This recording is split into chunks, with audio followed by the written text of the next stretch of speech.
Сәлеметсіздер ме, құрметті студенттер? Бүгінгі қарайтын тақырыбымыз Қазақстан Республикасындағы жергілікті мемлекеттік басқару және өзін-өзі басқарудың конституциялық құқықтық негіздері. Жергілікті өкілді органдар, маслихаттар тиісті әкімшілік аумақтық бөліністегі халықтың еркін білдіреді және жалпы мемлекеттік мүдделерді ескере отырып, оны іске асыруға қажетті шараларды белгілейді, олардың жүзеге асырылуын бақылайды. Маслихаттарды жалпыға бірдей тең төте сайлау құқығы негізінде жасырын дауыс беру арқылы 5 жыл мерзімге халық сайлайды. Қазақстан Республикасының 20 жасқа толған азаматы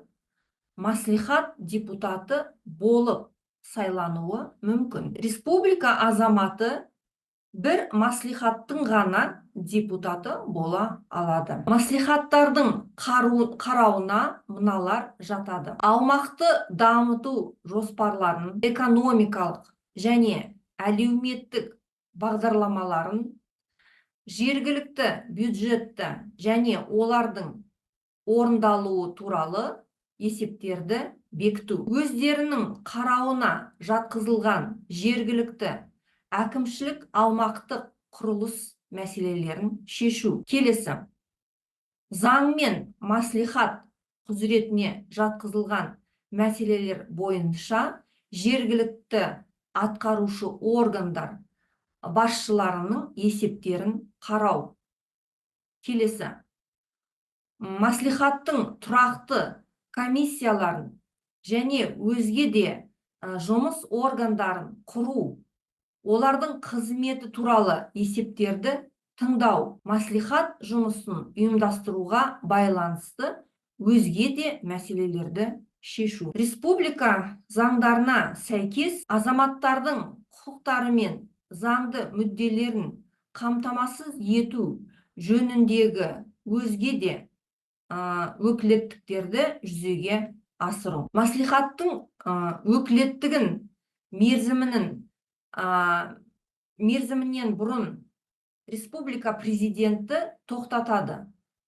Сондай-ақ маслихат өзін-өзі тарату туралы шешім қабылдаған ретте оның өкілеттігі мерзімінен бұрын тоқтатылады. Маслихаттардың құзыреті мен қызмет тәртібі, олардың депутаттарының құқықтық жағдайы заңмен белгіленеді. Жергілікті атқарушы органдар Қазақстан Республикасының атқарушы органдарының бірыңғай жүйесіне кіреді. Тиісті аумақтың мүддесі мен даму қажеттілігін ұштастыра отырып, атқарушы биліктің жалпы мемлекеттік саясатын жүргізуді қамтамасыз етеді. Жергілікті атқарушы органдардың қарауына мыналар жатады.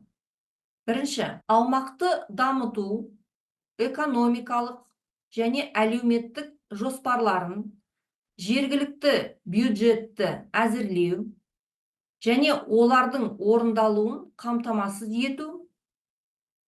Келесі: коммуналдық меншікті басқару, жергілікті атқарушы органдардың басшыларын қызметке тағайындау және қызметтен босату, жергілікті атқарушы органдардың жұмысын ұйымдастыруға байланысты өзге де мәселелерді шешу. Жергілікті мемлекеттік басқару мүддесіне сай республика заңдары мен жергілікті атқарушы органдарға жүктелген өзге де өкілеттіктерді жүзеге асыру. Жергілікті атқарушы органды республика президенті мен үкіметінің өкілі болып табылатын тиісті әкімшілік аумақтық бөліністің әкімі басқарады. Облыстардың, республикалық маңызы бар қалалардың және Астананың әкімдерін тиісінше